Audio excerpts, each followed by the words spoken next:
Hi guys, it's Taylor.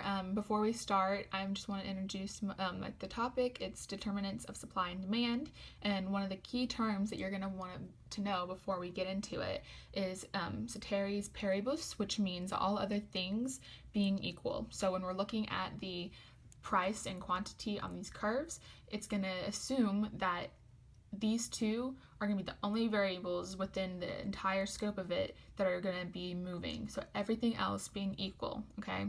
So factors that increase demand. So taste of the product shifts to a greater population. So the product becomes more popular. The population is more likely to buy, rises.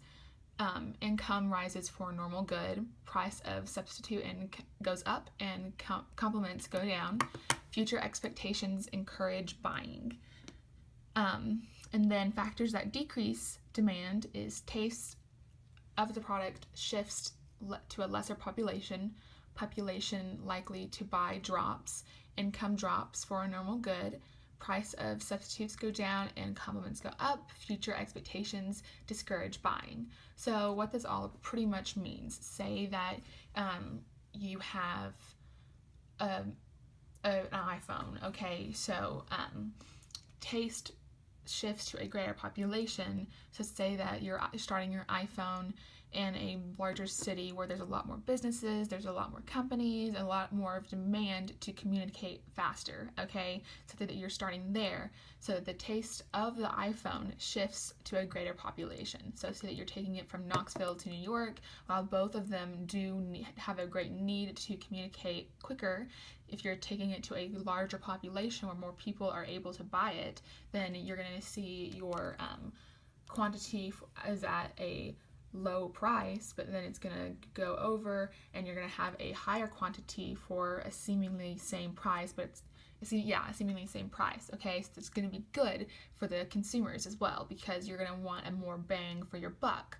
So then when you come down here and you have an iPhone that starts right here for a higher price but a lower quantity, which is what we want and which is what the companies want, and then it's gonna shift more over and it's going to have a higher price to a lower quantity, which is not good at all. So say that you're taking your company back from New York to Knoxville to say like an even smaller area, so say that Johnson City, okay, it's going to be a smaller area, but all three cities do need quick communication. However, it's going to be of a lesser demand, okay?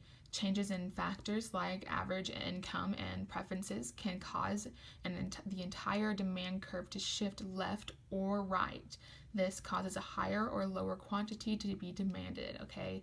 And again, right here, ceteris paribus, again, all of this is assuming that everything else stays equal except for price and quantity. So to move on to supply.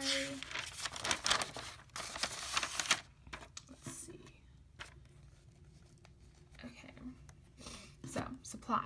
Factors that increase supply, favorable natural conditions for product, a fall in input prices, improved technology, lower production taxes, and less costlier regulations.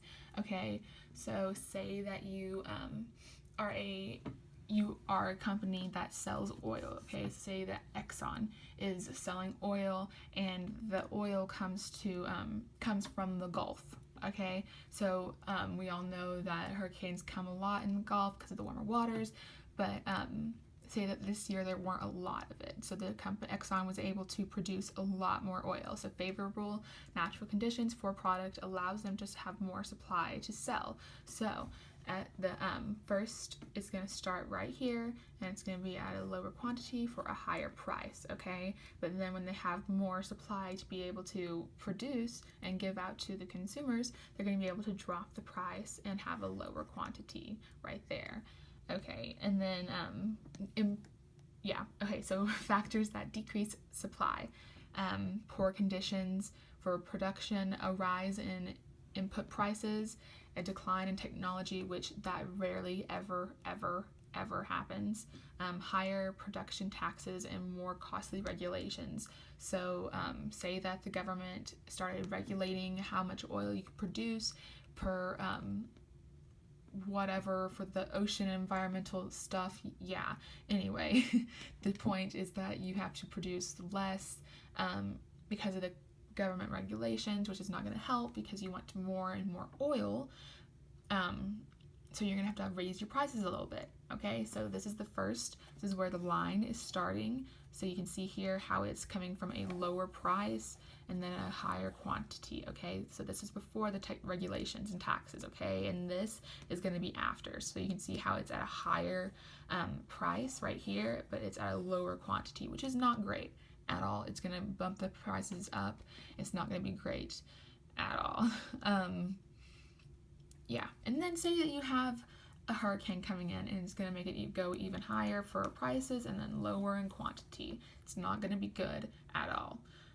So changes in production costs and regulation and regulated factors can cause an entire supply curve to shift. So this is what we see right here going, this is the good, this is the bad. So you see at a right shift for the supply, it's going to be good, a left shift is going to be bad.